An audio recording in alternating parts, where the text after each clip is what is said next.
Hello there everybody and welcome to the Insomniac's playground that is Andy's Shed Late. This is episode number 4 for Wednesday, the 22nd of September 2021. Hello there everybody and good evening. Welcome to the show. The Insomniac's playground that is Andy's Shed Late. This is episode number 4 for Wednesday, the 22nd. What's happening there? I got a bit of a howl around there. Right, we'll try that again, shall we? Hello, welcome to the show. It is Wednesday, the 22nd of September 2021. I could hear myself back there for a moment. That was very strange. But yeah, hello. We're in just a couple of minutes late, but don't panic. We're here. We've managed to make it. Now you're serving me an advert. I'm monitoring this back on my phone, and I'm getting my own adverts back. Hang on. Top chat. Get rid of that. Put it on live chat. Right. I think I can now see what everybody's saying. Who have we got here? We've got Penfold here, we've got Wesley here, we've got Christopher 2000 here. Penfold says, really need a BBC countdown clock for the run up to starting. Yeah, what you mean? Something like this one? Something like that? Would that suffice? I need a countdown clock in the run up to starting myself. That's the thing though. Right, I think we've sussed it. I think we have sorted it. I'm just getting myself sorted, plugging my phone in so it doesn't go flat halfway through the job. Right, there we go. So what's happening in the world? Christopher says, I'll be getting my new GPO 7460 phone on the 27th of the 8th, 2021. 27th of the 8th? I think he means 27th of the 9th. If you're getting it on the 27th of the 8th, Christopher, you're going to need to do a bit of time travelling, because that's gone. I think you mean 27th of the 9th. Right. All sorts on tonight, but I will start by doing a little bit of housekeeping as usual here on the show. If you are watching this and you want to contact us sort of after the event and stuff, other than leaving a comment on the YouTube video, which we encourage you to do, by the way, but another way to contact us, of course, is via our website, andyshed.coldpress.net, which is there. And you can also get in touch with us by leaving a post on our bright, shiny new forum as well, which is here, gpotelephones.proboards.com. It's gpotelephones.proboards.com. That is there. That is another way to get in touch with us, and also if you are wanting to buy stuff, any telephone parts, model railway bits and pieces, and various other things as well soon. We're going to be expanding this quite a way soon. Our shop is here, andysemporium.coldpress.net. So andyshed.coldpress.net is the website, andysemporium.coldpress.net is the shop, and gpotelephones.proboards.com is the forum.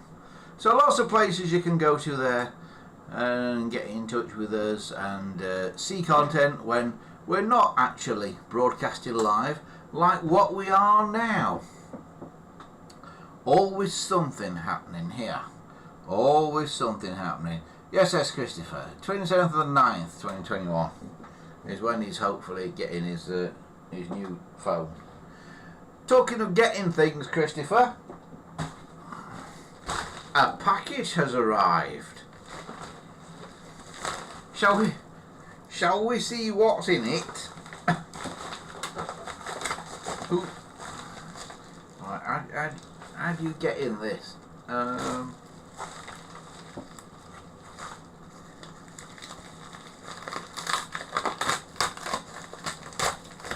I think. I keep forgetting I've got to hold things high.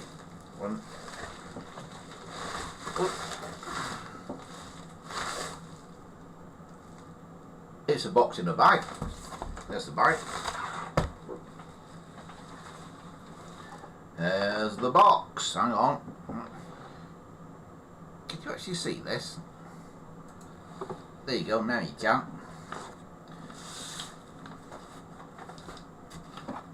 It's like Christmas. Let's see what's in it, shall we?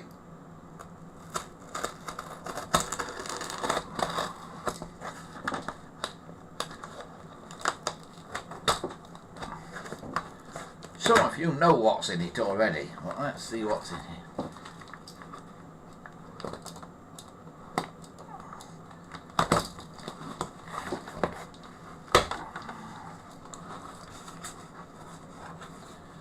Dial finger wheel, inside foam.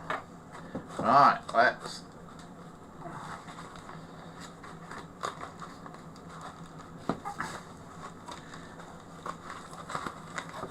I should have done this beforehand really, shouldn't I? Hang on. It's coming out. We'll get it out of this box eventually, I swear we will.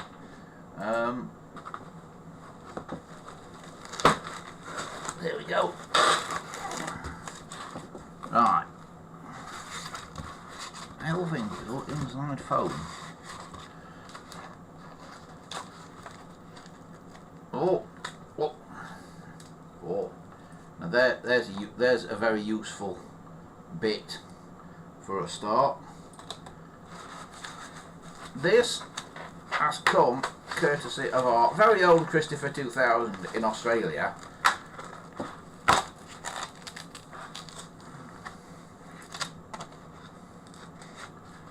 Dial finger wheel inside foam. In here, it says. In here.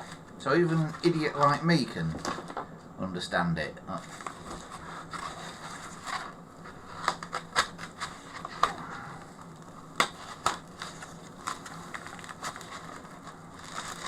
Aha! A finger wheel. A very slightly different finger wheel to any that I've ever seen before. And there's a reason for that.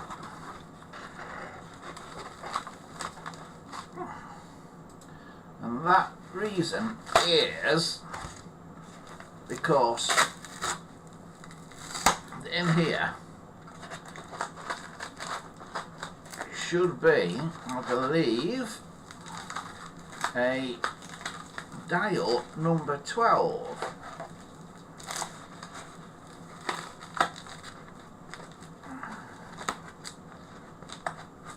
And what makes it interesting is it's not a British one. It's an Australian one. Dial number 12, EGI/2. It says on the back of it. Can you read that? And I say this is part of a swap of bits with Christopher from Australia. So thanks for that, Christopher. It's arrived safe and sound. I will now move the box out of the way. We'll have a little look at it, because it's actually very interesting, because it's slightly different to a British one, I've already noticed. Yeah, so this is the dial 12 to fit an Australian 400 series phone, and it is very slightly different to a British one. The first thing that I'm noticing is, I believe this is back painted. which is correct, and how British ones are, but of course it's a totally different design. Yeah, it's back painted. It's matte paint on the back.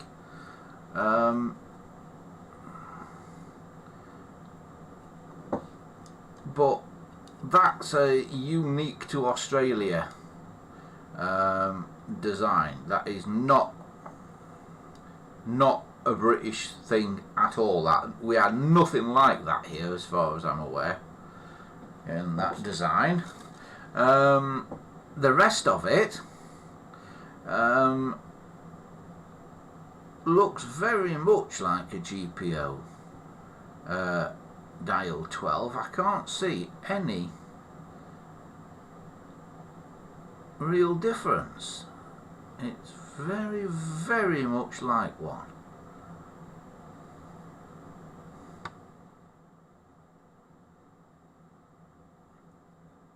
It's got the two little pips on the things there, and then one here that has a little screw in it to hold it into a GPO phone.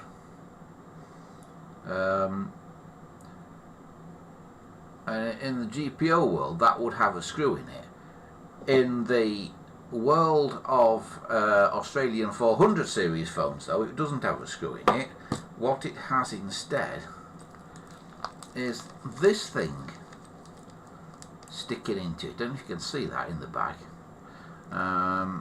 but it would have that thing stuck into it to hold it into a 400 series phone. So that is excellent, and we'll try and put that into my 400 series phone, which I've still got down here. It's down here somewhere where I put it.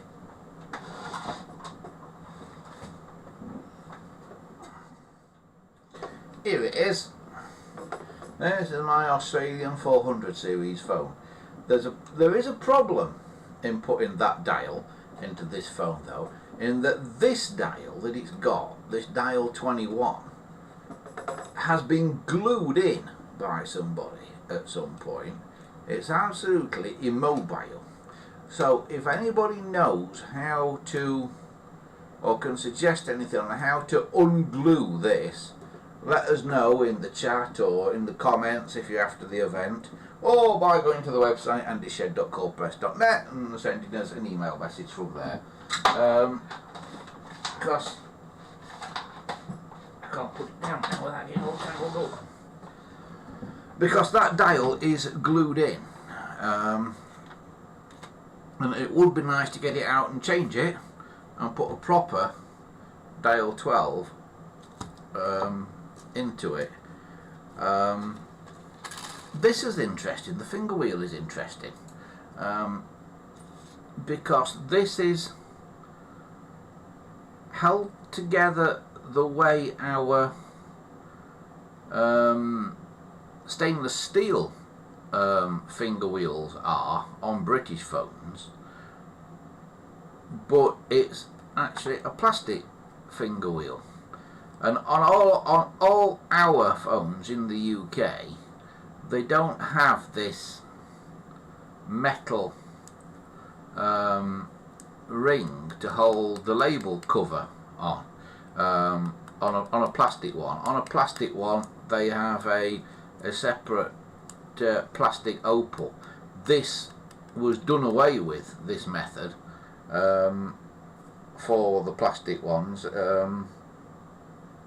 and just kept on the metal finger wheels. So that, again, that is, although it's a part compatible with British phones, I would guess, again, it's a bit like this that is absolutely unique to Australia. There is no direct British equivalent of it. So, excellent. That is fantastic. Shall we see if it works? Hang on. Let's put it back together. Put that in there. And we'll put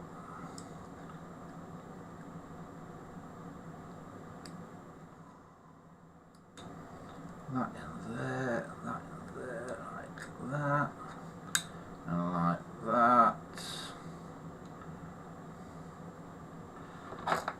Doobie-doobie-doo. Undo the screw, hang on. There we go. Undo the screw, which is a countersunk head screw on this. So it should be a countersunk dial center, and it is. So I've just got to ping this out.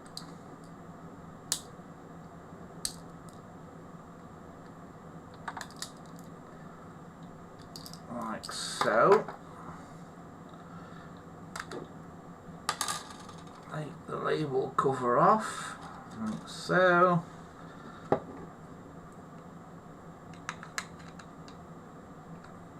Fit that on there, like that.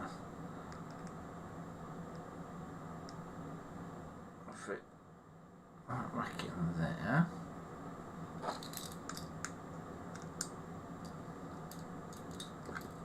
Oops. Come on, Andy. Get with it.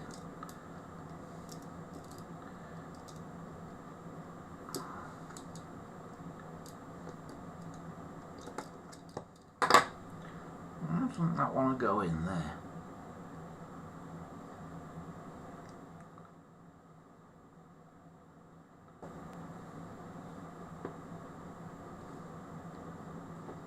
That's it, I think.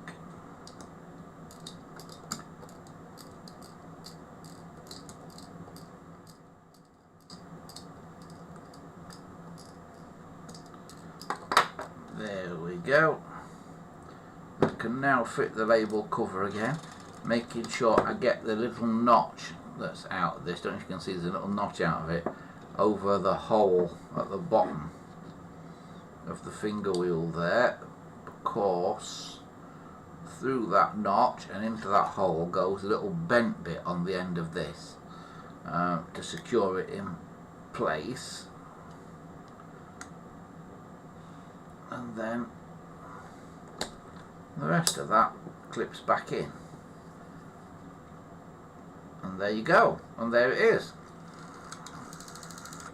and it looks like it runs about the right speed. 1/1001, might be just a tad fast, 1/1001, but generally they're better to be a little bit fast than a little bit slow. So that is an excellent dial 12. So thank you, Christopher, for that. It's arrived safely. And as I say, when we get the dial 21 out of the other phone, then we will fit that to it to make the 400 series a little bit more authentic, shall we say. Penfold says it was well packed, that. It blooming was, Penfold. Yes, Christopher's made a good job of the packing there. What you could do, Christopher, you could do a YouTube video on how to pack something, because so much stuff that comes to me from eBay is so badly packed, it's unbelievable. That's one of the best packed things that I've seen in a long time. Penfold says, which country has the dials starting with a 0 rather than a 1? Is it Norway? It's New Zealand, I think. It's interesting because some places that is reversed. So up here you've got a 0, and it goes 0, 9, 8, 7, 6, 5, 4, 3, 2, 1 at the bottom. Some places it starts with a 9 up here and goes 8, 7, 6, 5, 4, 3, 2, 1, but still has 0 at the bottom. So the 0 is next to the 1. And of course some places it is like that. Now the interesting bit about that is all of those places it is only the printed finger plate that is different. The pulsing is the same. So where you've got a 9 up here, for instance, a 9 pulses as 1 pulse, and then an 8 is 2 pulses, a 7 is 3 pulses, a 6 is 4 pulses, a 5 is still 5 pulses, and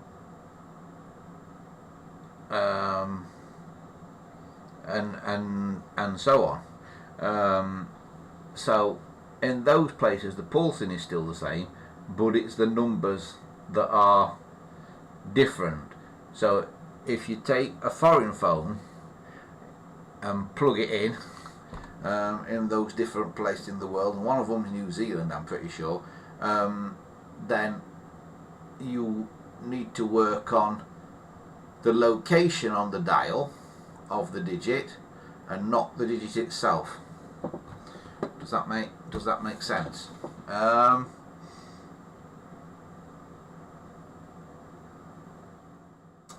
Penfold says, will a bit of heat help loosen the glued dial? I don't know. I don't know. I'm a bit wary of it. The problem is, you see, whatever you do to try and loosen that dial up, part of it is going to be metal, part of it is plastic, and so you've got to worry about melting the plastic. So you've got to kind of think of the plastic bits and that. I don't think it'll do much damage to the Bakelite, because Bakelite is fairly inert stuff, but it's the plastic in the dial that I'm trying not to melt or anything. Christopher says in New Zealand it goes 98765432110. So yeah, it's New Zealand then that is upside down to that, but 0 is still the same. So 0 still pulses 10, but 9 pulses 1, 8 pulses 2, 7 pulses 3, 6 pulses 4, 5 pulses 5,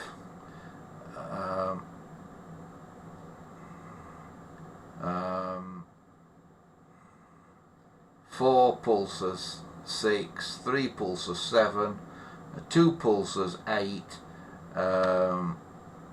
1 pulses 9, and 0 still pulses 10.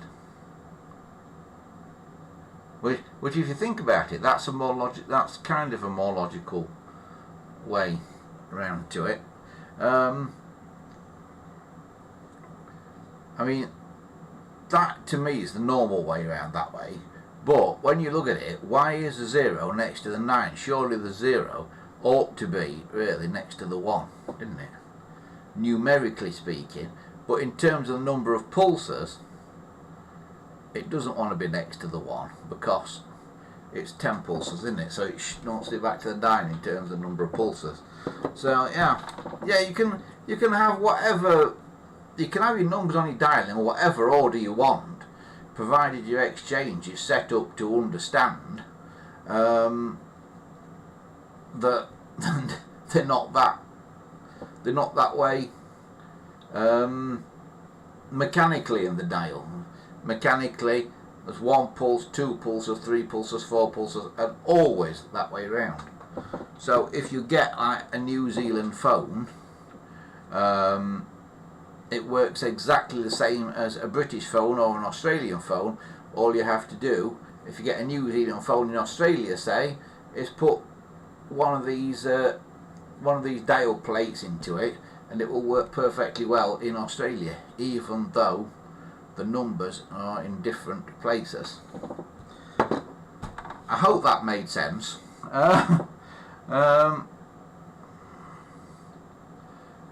I think it made sense. Right, so that is that dial. That is marvelous. Now,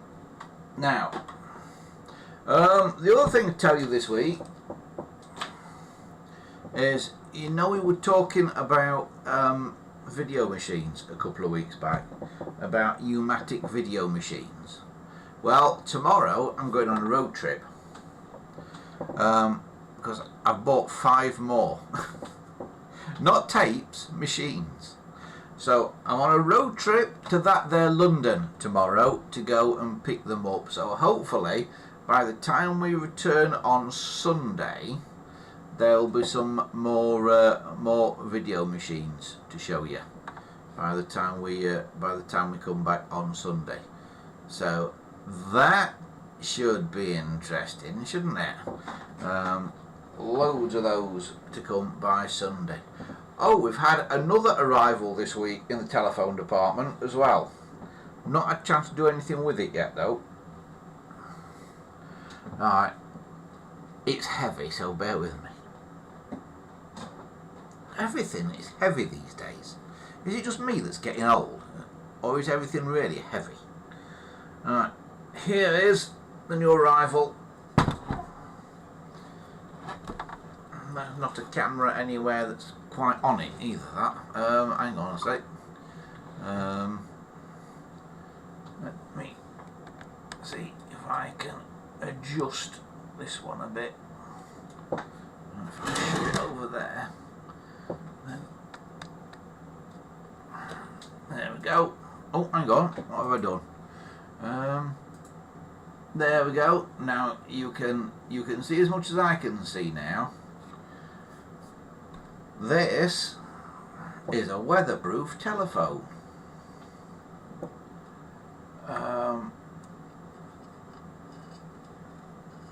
If I can open this. Now, this is a bit like Arkwright's till, if any of you have watched Open All Hours on the TV.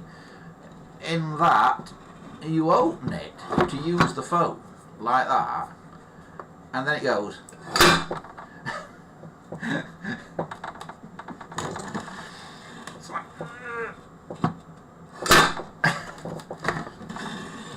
Stay open, you swine. So yeah, this is a weatherproof telephone. I've got no idea where it came from. It was an eBay purchase, but it's a relatively modern phone. It is absolutely filthy. I've done nothing with it yet. As you can see, it's kind of all mildewy and horrible. And as I touch it, it kind of feels all powdery and nasty. It really is. But this will be an interesting one to do something with in a upcoming episode, but it really does need a clean up first. One of the big issues with it at the moment is it's in an aluminium case, which is really thick aluminium actually, and as you can see on here, a lot of the paint has gone, and it's gone powdery. It's gone to like aluminium oxide. You can kind of scrape it off. So I need to do something with that and stop it being so powdery and that, and make it so at least you can kind of handle it without feeling like you. Basically, yes. But yeah, that's popped up. It's an interesting thing. It doesn't give you any clues or anything on the back. There are no clues on it. Doesn't tell you a blooming thing on it. Nothing written on it at all. The only thing there is a label on the inside, if I remember right, under the handset. There's a label that says DP53/12. That's done on one of these like printed tape machines and stuck on. DP53/12. So I don't know if this was like at the side of a motorway or something, or in an AA box or something like that. I'm guessing it was in one of those applications somewhere. Christopher says it might be a railway phone. It could be, Christopher. I'm not sure what colour railway phones are in the UK. But it could be a railway phone. It could well be something like that. Well, this is going to be an interesting one to get going. Apart from anything else, it's going to be an interesting one to get apart, because things on the back holding it together, it's got these strange little things which are a bit like a Torx bit screwdriver, but they're the other way around. So instead of you putting a screwdriver into them, they're more like a bolt head that you put a socket on, but it's like a Torx bit shape, like a star. So you've got to have some kind of special socket to fit onto those, which I will have to try and get from somewhere. So that's one for the future, where we'll be opening this up and having a look inside it and seeing if we can get it working. And if we can get it working, then this will probably get installed here in the garden, probably next to the potato patch there, next side of the greenhouses, and this will then go into use. But it's a proper finger trapping thing. It really is. Oh, it's managed to make it stay open, but all you have to do is just touch it slightly. Off it goes. Yeah. So that is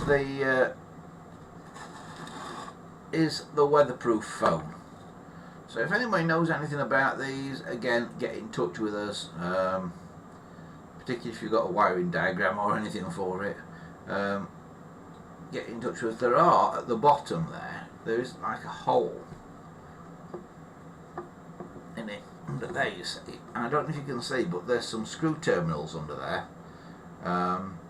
So I'm wondering if there should be a cover plate or something on this, or if that's just how it is. I've got no idea. I've not got a cover plate or anything for it. It doesn't look as if there's ever been a cover plate on it, but I don't know for certain.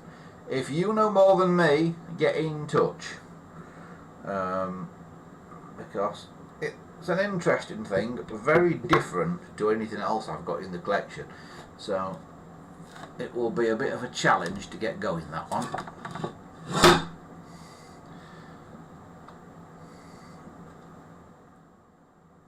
Cool.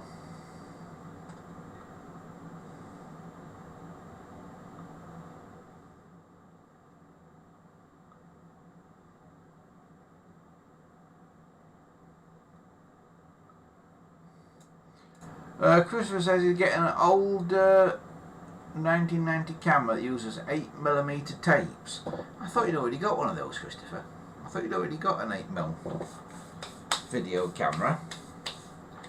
8mm video is a brilliant format because the tapes are tiny, and it's actually quite good quality video on 8mm. Well, it's surprisingly good. I had an 8mm video camera at the time, and the video from it was surprisingly good at the time. It was certainly better than VHS. It looked better than VHS. So yeah, they were pretty good at the time. And tiny tapes, not much bigger than an ordinary audio cassette as well. And when you look at one of those tapes at the side of a U-matic tape, it's the difference is ridiculous. But the thing is bandwidth. We didn't used to really talk about bandwidth in those pre-computer days, but it's the bandwidth, it's the amount of information you can get onto the tape. And on a U-matic tape, because it is wider and it moves faster, you can get a lot more information on every spin of the video head. So I'm not quite sure what they did with 8mm to, I don't know if they compressed it somehow, because it's a narrow tape and it's a small tape, and it must move slower, because I seem to remember 8mm video tapes are a reasonable length. I think you can think they're an hour at least. So yeah, not used one of those cameras for a long time though. So yeah, should be interesting. But as I say, we've got 5 of these U-matic machines coming. 5 of them, and they're maybe not quite as big as the ones I've got already, but they're damn close. We've got, if you want to look them up, the model numbers, what are coming, we've got 3 Sony VO5850Ps, 1 Sony VO5630, and 1 Sony VO5800 PS. So that's what's coming, and there may be another one coming with them as well. Having spoken to the guy on the phone today, there may be another one.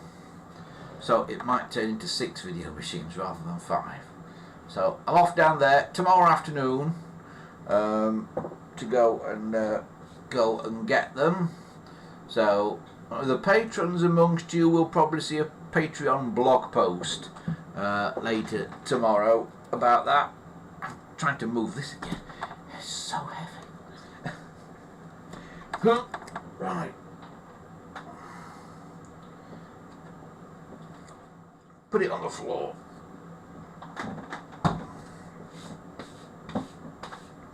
There it is. There it goes. And it makes such a mess as well. Whenever you put it anywhere, it like sheds paint and rubbish and God knows what all over the desk. Alright, just sorting myself out. That's it. Brilliant.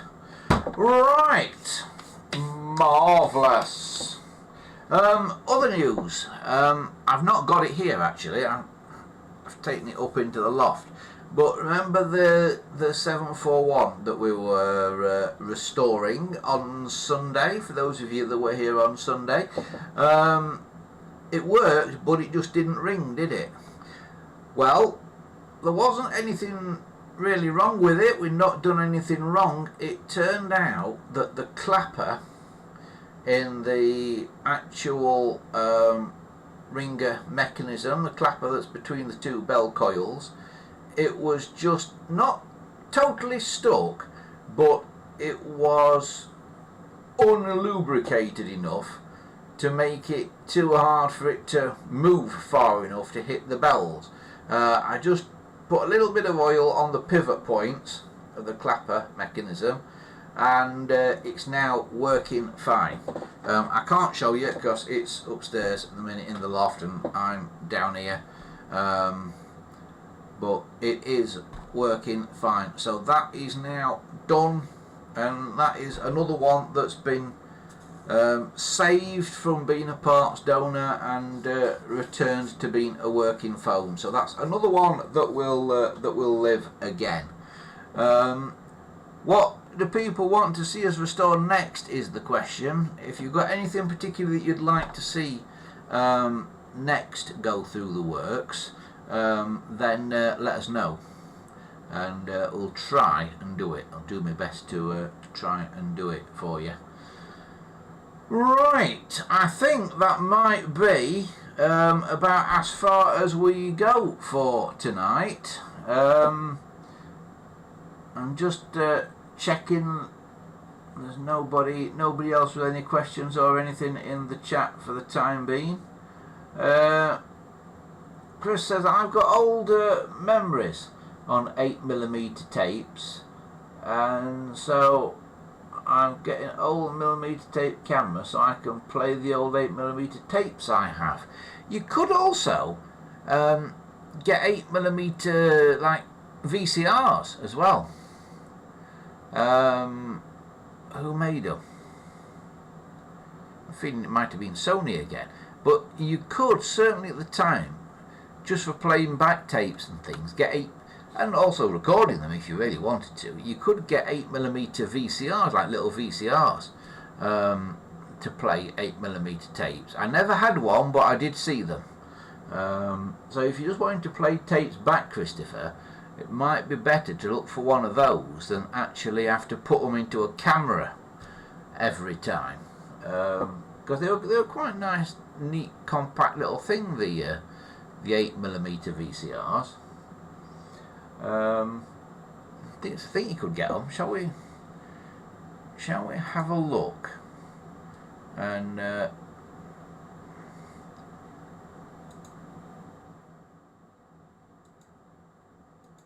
see?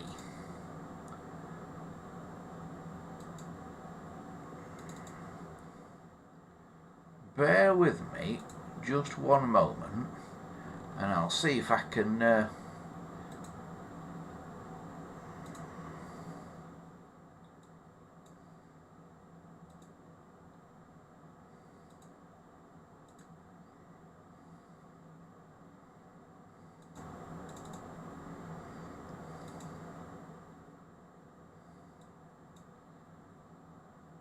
see if I can find them. Just 1 second. Right, if I show you that window, right. Let's see if I can find any on eBay.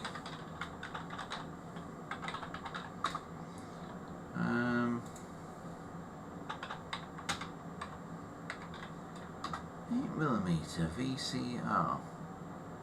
Yeah, blimey, they're not cheap though, are they?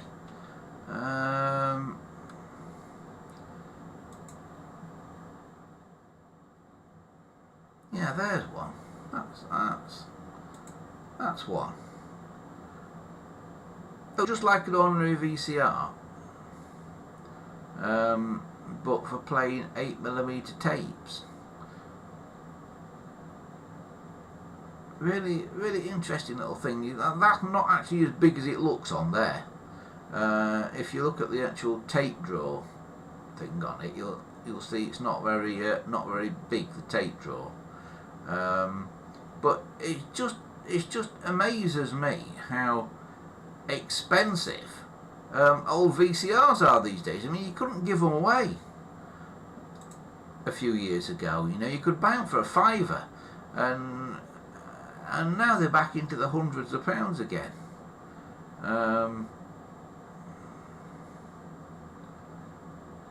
8mm video high 8. That's what I had, high 8. Video Walkman. There, these were quite good at the time. Again, it's a Sony product, so yeah.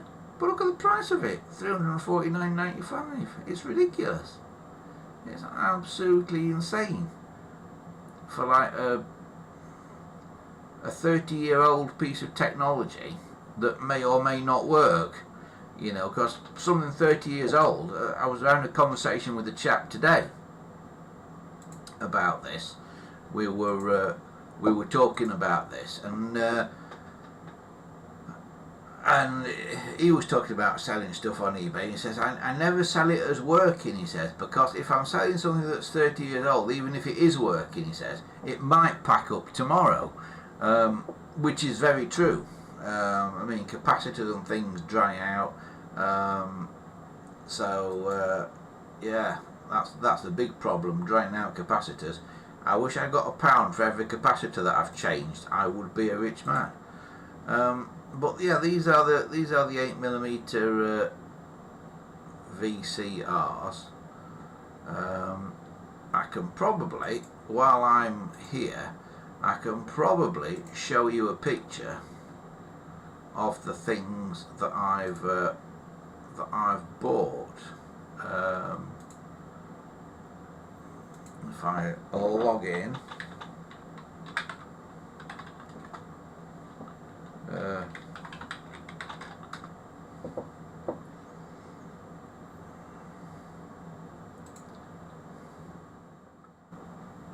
Where are they? Right, here's the machines that I've bought that I'm going to collect tomorrow. They're slightly more modern than the ones I've got at the minute. These are more like the ones that television stations used, sort of in the 70s and 80s, and more into the 80s actually when these came out. There's three different sorts of machine there. The top two and far left one are one type, and then the other two, the one that's sort of middle right and the one at the very bottom, are both uniquely different types again. Some have got problems. The guy that got them as spares.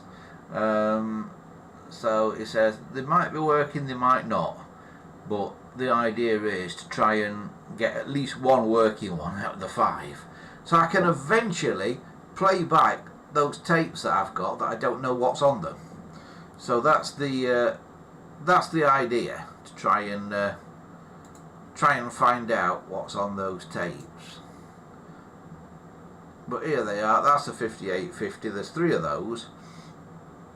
That one says no colour head, no colour, head's good, power supply okay on that one. So that one's got no colour, so it might work black and white.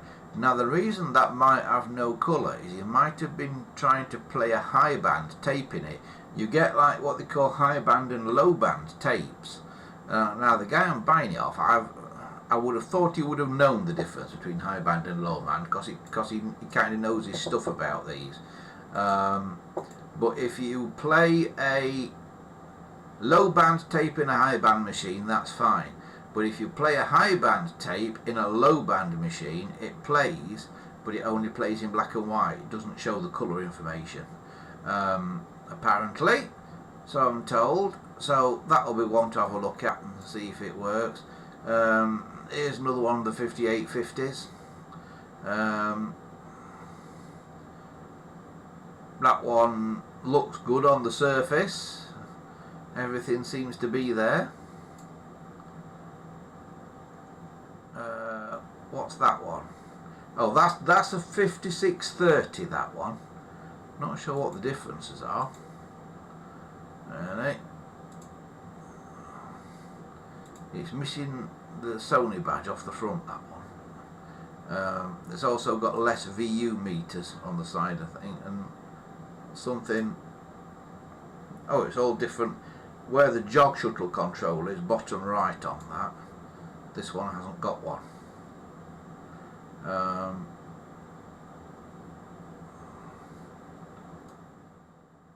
It's also got a on-off switch, partly missing by the looks of it on that.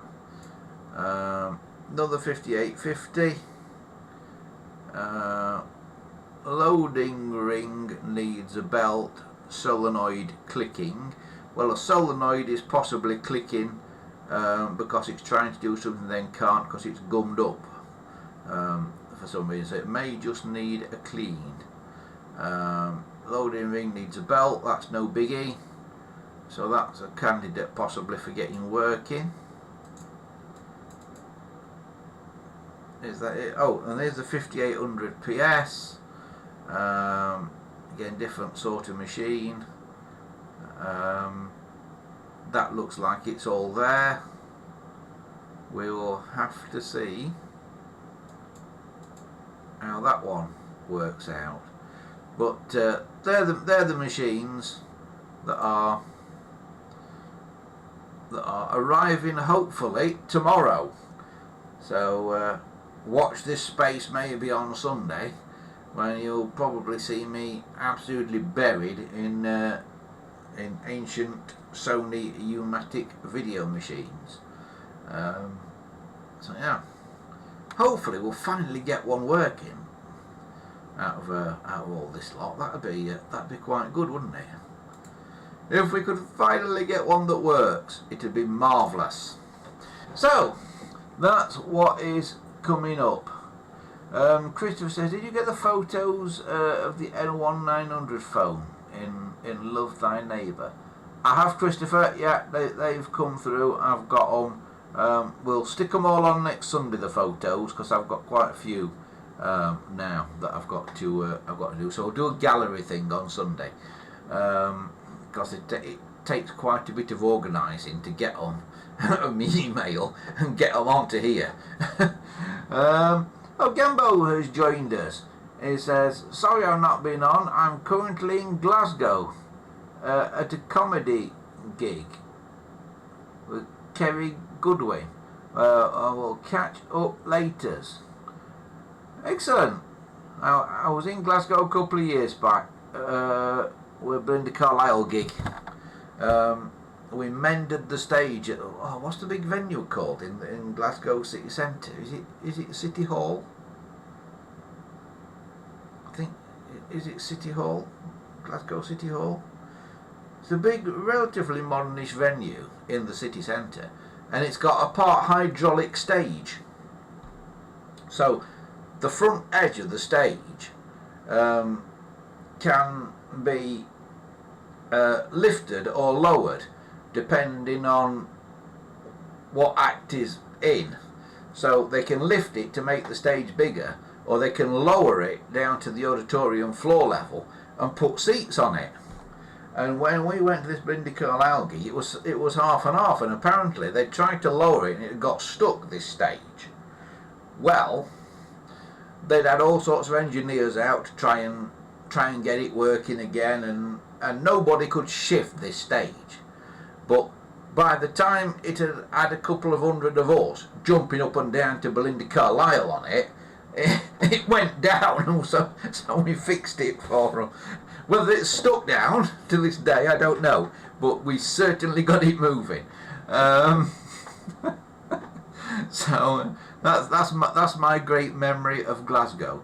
The other thing about Glasgow is it's the only UK place outside of London that's got a subway, of course, the Glasgow Underground, which is very good. Apparently they are going to be replacing the 1970s trains on that underground in Glasgow very soon with brand new trains. So in fact they may be doing it now. So if the 1970s trains are still there, Gambo, go and have a ride on them while you can, because they'll not be there for very long.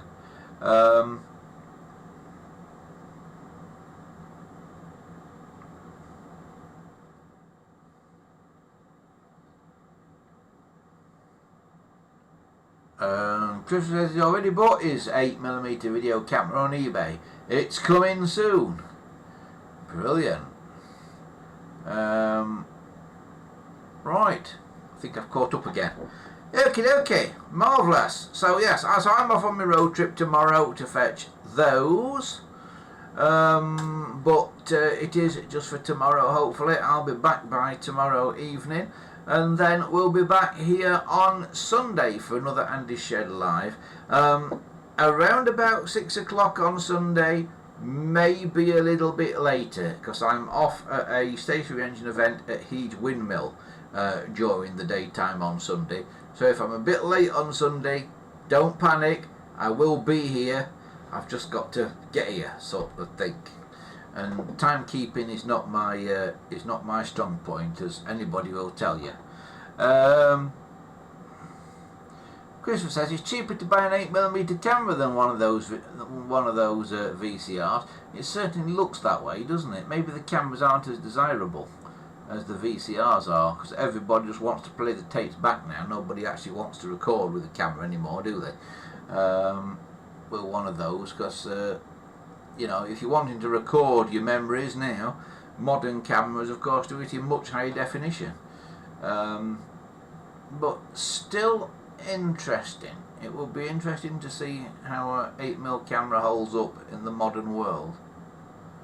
Gavo Scott says he's at the Sand Centre. The Sand Centre? Sounds like that ought to be at the seaside, doesn't it? Like the Sand Castle in Blackpool. Not heard of the Sand Centre. It's the land of Big Clive, of course, Glasgow. All you YouTubers, maybe you're aware of BigClive.com. He's got a place in Glasgow. Right, we will leave Gambo to his gig, and I will leave you all to the rest of your your Wednesday night stroke Thursday morning, whatever it may be where you are, and I will be back here, as I say, around about 6 o'clock ish, that's my disclaimer, on Sunday for another Andy Shed Live. Thanks to everybody for being here through the night again. Thanks to Christopher 2000 for sending us this, which we will try and reunite or unite with the Australian 400 series phone just as soon as I can get that dial 21 unstuck from it. I'll let you know how we get on. But from me for now, have a fantastic week, and all being well, we will see you on Sunday. Bye for now.